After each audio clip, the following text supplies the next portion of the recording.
میری بہن نے زندگی کے آخری سانسوں کے دوران ایک ایسی ذمہ داری میرے کاندھوں پر ڈالی جو بہت ہی مشکل تھی۔ میری مرتی ہوئی بہن نے میرا ہاتھ تھام کر بکھرے لفظوں میں مجھ سے کہا تھا کہ تمہارے سوا میں کسی اور پر اعتبار نہیں کرتی، اس لیے میں یہ ذمہ داری تمہیں دے رہی ہوں کہ تم میرے اکلوتے بیٹے کو پروان چڑھاؤ، اس کی اچھی تربیت کرو۔ مجھے یقین ہے یہ کام تمہارے سوا اور کوئی نہیں کر سکتا، کیونکہ تم نہ صرف میری بہن ہو بلکہ تم اور میں ہمیشہ سے ایک جیسے ہیں۔ جیسی تربیت میں اپنے بیٹے کی کرتی ویسی ہی تم کرو گی۔ اس نے اپنے بیٹے کی طرف اشارہ کر کے مجھے جتایا تھا کہ آج سے میں اس کی ماں ہوں، اور میں نے اس کے ہاتھوں میں ہاتھ دے کر اسے تسلی دی تھی کہ میں ہمیشہ اس کے بچے کو اپنے سینے سے لگا کر رکھوں گی۔ اور وہ اسی وقت اپنی آنکھیں موند گئی تھی۔ کتنی دیر میں روتی رہی، تڑپتی رہی، لیکن میری بہن ہمیشہ کے لیے مجھے چھوڑ گئی، اور میرے کاندھوں پر میرے ننھے سے 6 سالہ بھانجے کی ذمہ داری آ گئی، جسے اب ساری زندگی مجھے سینے سے لگا کے رکھنا تھا، کیونکہ وہ میری بڑی بہن کی آخری نشانی تھا۔ وہ بڑی بہن جس نے ماں باپ کے بعد مجھے پال پوس کر بڑا کیا تھا، اپنی شادی کے بعد بھی تنہا نہیں چھوڑا تھا۔ بس قسمت ایسی تھی کہ بڑی بہن بیوہ ہوئی، اور پھر اسے خود بھی ایک جان لیوا بیماری ہو گئی، اور اسی میں ہی وہ اپنا بچہ میرے حوالے کرتی اس دنیا سے چلی گئی۔ لیکن میں کیا جانتی تھی کہ جو ذمہ داری اس نے میرے کاندھوں پر ڈالی ہے، میں اس ذمہ داری کو ادا نہیں کر سکوں گی، اور اپنی بہن سے کیے ہوئے وعدے کو پورا کرنے میں ناکام ہو جاؤں گی۔ دن ہفتوں میں، ہفتے مہینوں میں بدلتے چلے گئے۔ میرا بھانجا ایک کڑیل جوان ہو گیا۔ میں نے اسے بڑا کرنے میں اپنی ساری زندگی قربان کر دی، نہ خود شادی کی اور نہ کبھی اپنے بھانجے کو کسی چیز کی کوئی کمی ہونے دی۔ لیکن جب وہ میرے کندھے سے اونچا نکلنے لگا تو پھر میرے لیے اسے سنبھالنا مشکل ہو گیا۔ اس کی تعلیم پوری ہو چکی تھی، وہ اچھی نوکری کر رہا تھا، اس کی نوکری سے ہمارا گزارا ہو رہا تھا، اسی لیے میں چاہتی تھی کہ اس کی شادی کر دوں، تاکہ اس کی شادی ہو تو اس کا دل پوری طرح سے گھر میں لگ جائے۔ نہ جانے وہ دفتر سے آ کر سارا وقت کہاں گزارتا تھا، مگر میرے بھانجے نے تو حد ہی کر دی تھی۔ میں جب بھی اس سے شادی کی بات کرتی، وہ کہتا، خالہ اگر آپ نے میرے لیے لڑکی تلاش کرنی ہے تو کوئی ایسی لڑکی تلاش کریں جو گونگی ہو۔ شروع میں مجھے لگتا تھا وہ یہ سب باتیں مذاق میں کہتا ہے، مجھے تنگ کرتا ہے، لیکن پھر دھیرے دھیرے مجھے احساس ہوا کہ وہ واقعی ایسی کسی لڑکی سے شادی کرنا چاہتا ہے جو گونگی ہو۔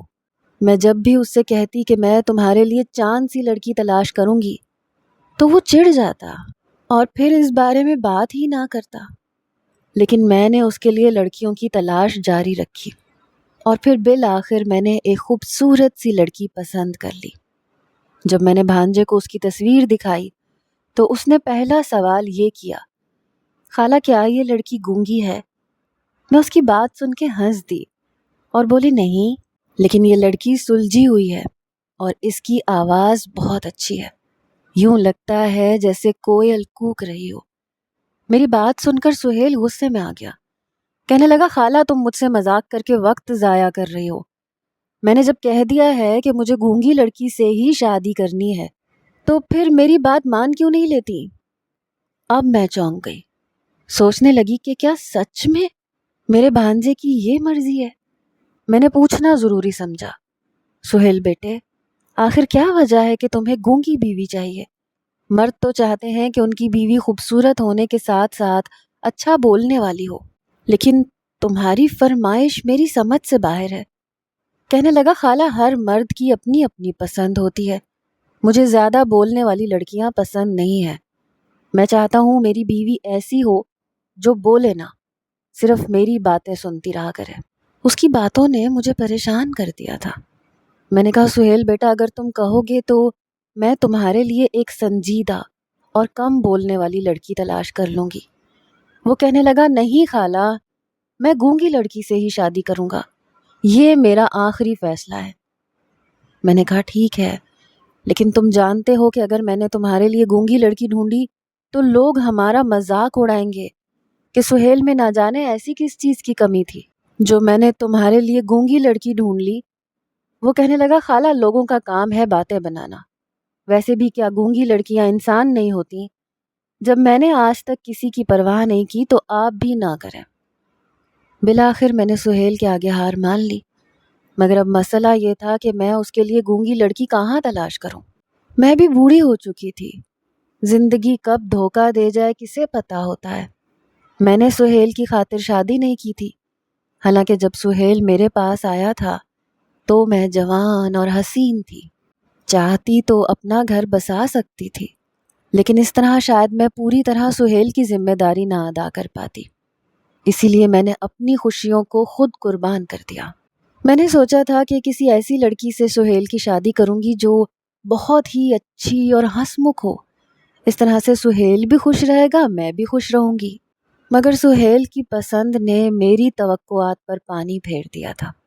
بادل نخواستہ مجھے سہیل کی خواہش کے آگے سر جھکانا پڑا۔ اگلے ہی دن سے میں نے اس کے لیے گونگی لڑکی ڈھونڈنی شروع کر دی۔ میں نے سوچا ابھی نہیں تھا کہ گونگی لڑکی کو ڈھونڈنا بہت مشکل کام ہے۔ تنگ آ کر میں نے رشتہ کروانے والی عورتوں سے بات کی۔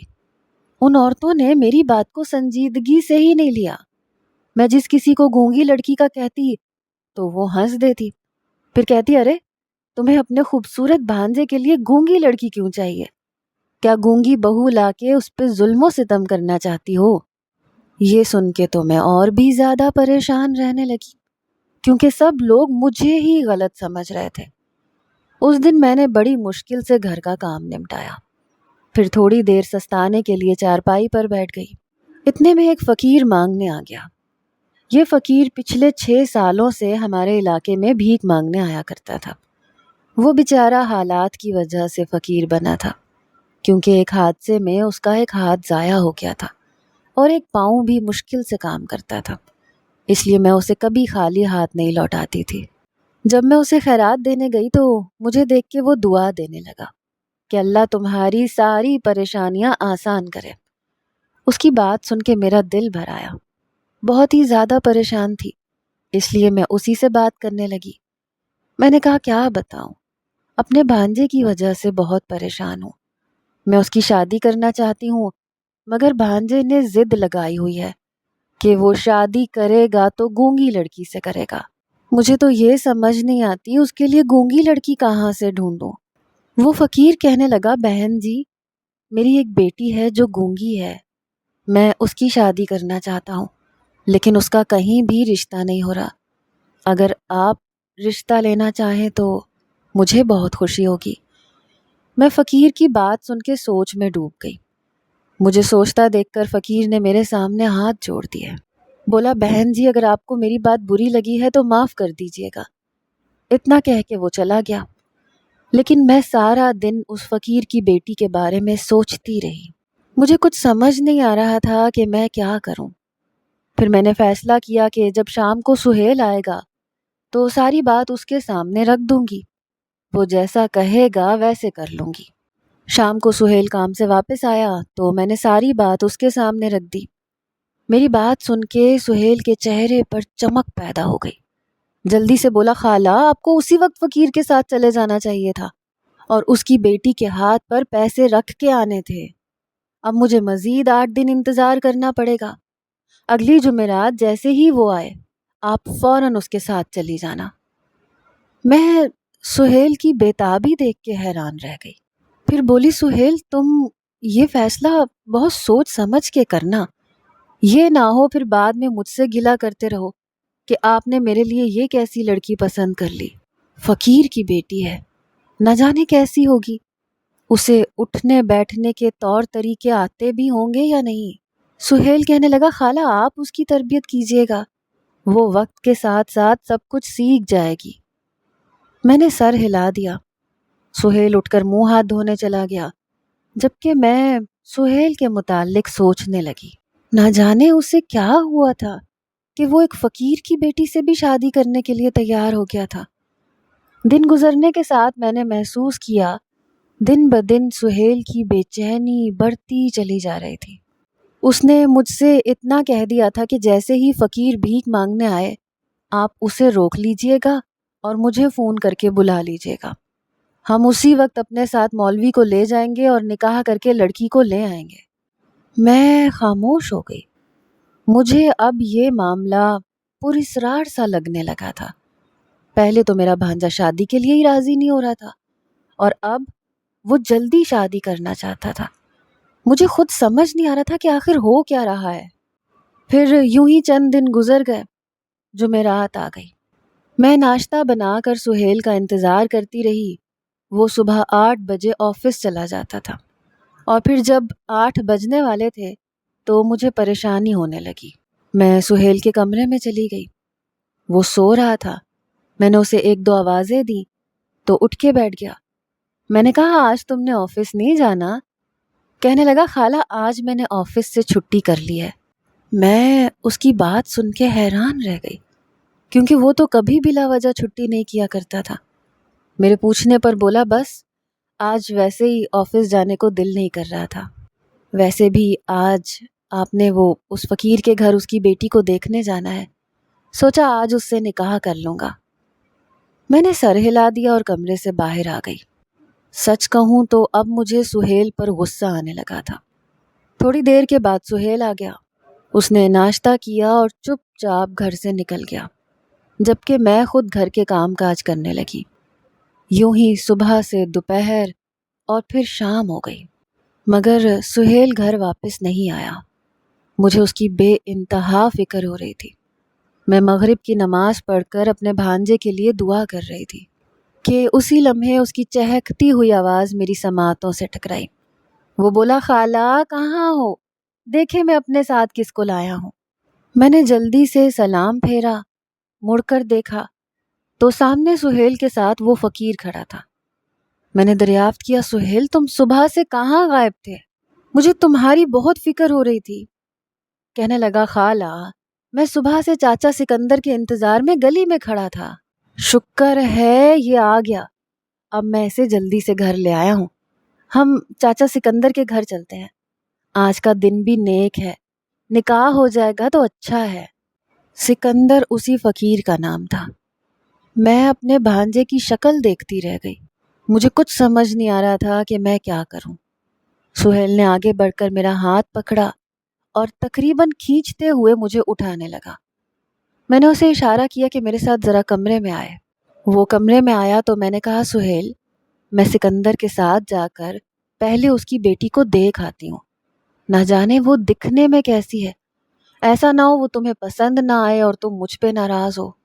اگر یہ رشتہ میری سمجھ میں آ گیا تو کل ہم دونوں جا کر اس لڑکی کو رخصت کر لائیں گے۔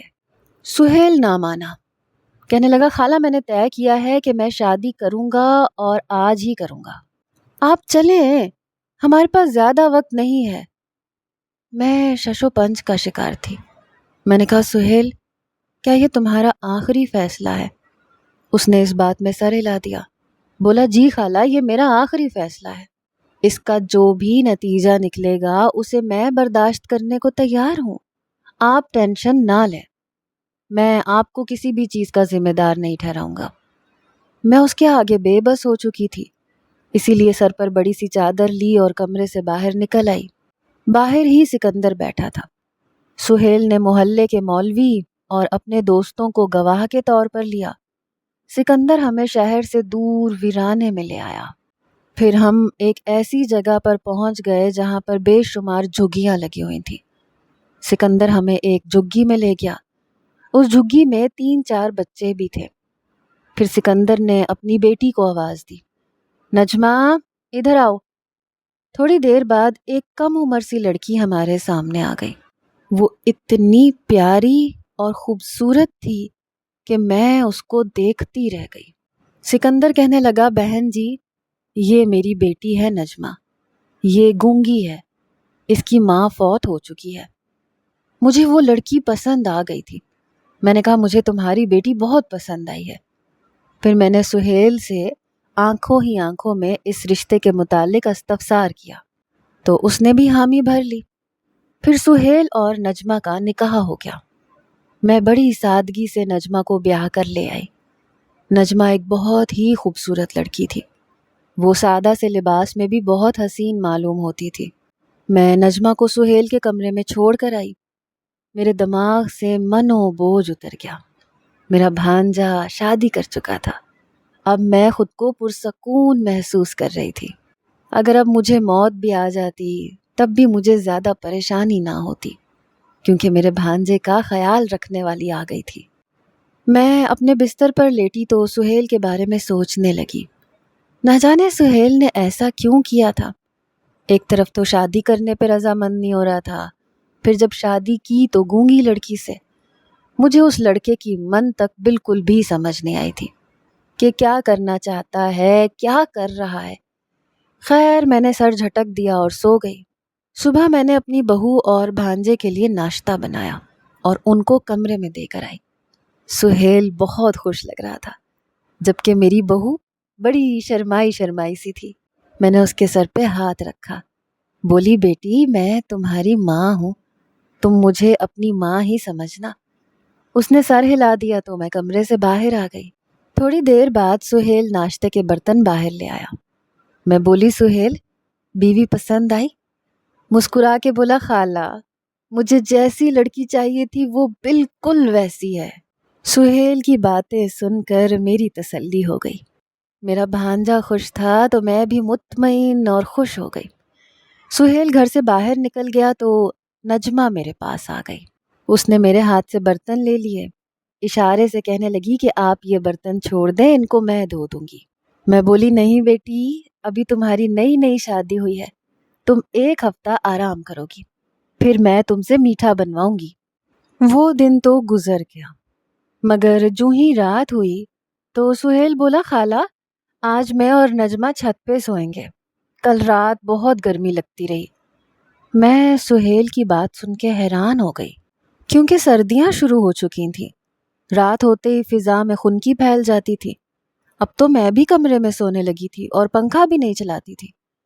خیر میں نے سہیل سے یہ بات نہیں کہی، مجھے لگا شاید میاں بیوی کو پرائیویسی چاہیے ہوگی، تبھی وہ چھت پہ جانے کی بات کر رہا ہے۔ میں نے کہا بیٹا جیسے تم چاہو۔ اس رات وہ دونوں میاں بیوی چھت پر چلے گئے تو میں اپنے کمرے میں آ گئی۔ اگلی صبح جب نجمہ نیچے آئی تو بہت زیادہ تھکی ہوئی اور الجھی لگ رہی تھی۔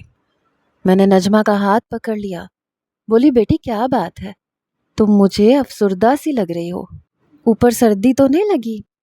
نجمہ مجھے اشارے سے بتانے لگی تو سہیل نے اسے غصے سے جھڑک دیا، بولا صبح صبح کیوں خالہ کو تنگ کر رہے ہو، چلو جاؤ منہ ہاتھ دھو کے آؤ۔ اور وہ مجھے دیکھتی ہوئی کمرے میں چلی گئی۔ مجھے سہیل کا یہ رویہ اچھا نہیں لگا تھا، مگر میں نے سر جھٹک دیا اور ناشتہ بنانے لگی۔ سہیل بھی اپنے کمرے میں چلا گیا۔ ناشتہ کر کے جب میں سہیل کے کمرے میں پہنچی تو مجھے سہیل کی آواز سنائی تھی۔ وہ غصے میں بول رہا تھا، کہہ رہا تھا نجمہ ایک بات کان کھول کے سن لو اور اپنے دماغ میں بٹھا لو، ہم دونوں میاں بیوی کے درمیان جو کچھ بھی ہے وہ ہم دونوں کے درمیان میں رہنا چاہیے۔ اگر تم نے خالہ کو کچھ بتانے کی کوشش کی تو میں تمہیں طلاق دے دوں گا۔ میں تو سہیل کی باتیں سن کر ہکا بکا رہ گئی، پتہ نہیں کیا بات تھی۔ بہرحال میں تھوڑی دیر بعد گلا کھنکار کر ان کے کمرے میں داخل ہو گئی۔ میرے سامنے سہیل بالکل نارمل تھا، بلکہ نجمہ کے ساتھ ہنس ہنس کر باتیں کر رہا تھا، لیکن مجھے لگا کہ دال میں کچھ کالا ہے۔ میں ان کو ناشتہ دے کر باہر آ گئی، سوچنے لگی کہ سہیل نے آخر نجمہ سے ایسا کیوں کہا ہے۔ چند دن گزرے، نجمہ نے مجھ سے ضد کی کہ اب وہ گھر کے کام کاج کرنا چاہتی ہے۔ میں نے انکار نہیں کیا، اسے ساتھ کچن میں لے گئی، ہم دونوں مل کر کام کر رہی تھیں۔ تب میں نے اس کے چہرے کو بڑے غور سے دیکھا۔ اس کا چہرہ مرجھایا ہوا لگ رہا تھا، آنکھوں کے نیچے ہلکے پڑ چکے تھے، یوں لگتا تھا جیسے وہ روز رات بھر جاگتی رہتی ہو۔ چہرہ زرد ہو گیا تھا۔ میرے گھر میں ہر چیز تھی، کھانے پینے کی کوئی کمی نہیں تھی، مگر نجمہ میرے گھر میں آ کے بہت کمزور ہو گئی تھی۔ اس سے اچھی صحت تو اس کی جھگی میں تھی۔ آج سہیل بھی آفس گیا ہوا تھا، اس لیے میں نے سوچا کہ تفصیلی طور پہ نجمہ سے پوچھتی ہوں کہ وہ کس بات کو لے کر پریشان رہتی ہے۔ میں نے کہا بیٹی تم دن بدن کمزور کیوں ہوتی جا رہی ہو، کیا تم کھانا نہیں کھاتی؟ نجمہ کی آنکھوں میں نمی بھر گئی، اس نے مجھے اشارے سے بتایا کہ مجھے سہیل سے بہت ڈر لگتا ہے۔ اس کی بات سن کے میں بہت زیادہ پریشان ہو گئی۔ میں بولی کیوں؟ سہیل سے کیوں ڈر لگتا ہے؟ کیا اس نے تم سے کچھ کہا ہے؟ نجمہ ایک دم سے پھوٹ پھوٹ کے رونے لگی، میرے ساتھ لگ گئی۔ اس بچی کی یہ حالت مجھ سے دیکھی نہیں جا رہی تھی۔ میں نے دلاسا دیتے ہوئے کہا بیٹی مجھے کھل کے بتاؤ کیا بات ہے؟ اگر سہیل نے کچھ کہا ہے تو تم بے فکر ہو جاؤ، میں اس کے کان کھینچوں گی۔ یہ سن کر وہ مجھ سے الگ ہوئی اور ہاتھ جوڑ دیے، پھر اشاروں میں کہنے لگی کہ آپ سہیل سے مت پوچھئے گا ورنہ وہ میرے ساتھ بہت برا سلوک کرے گا۔ میں نے اسے یقین دہانی کروائی کہ ایسے کچھ بھی نہیں ہوگا، تم بے فکر رہو۔ اس کے بعد میں نے نجمہ سے مزید پوچھ گچھ نہیں کی، لیکن پریشان ضرور ہو گئی۔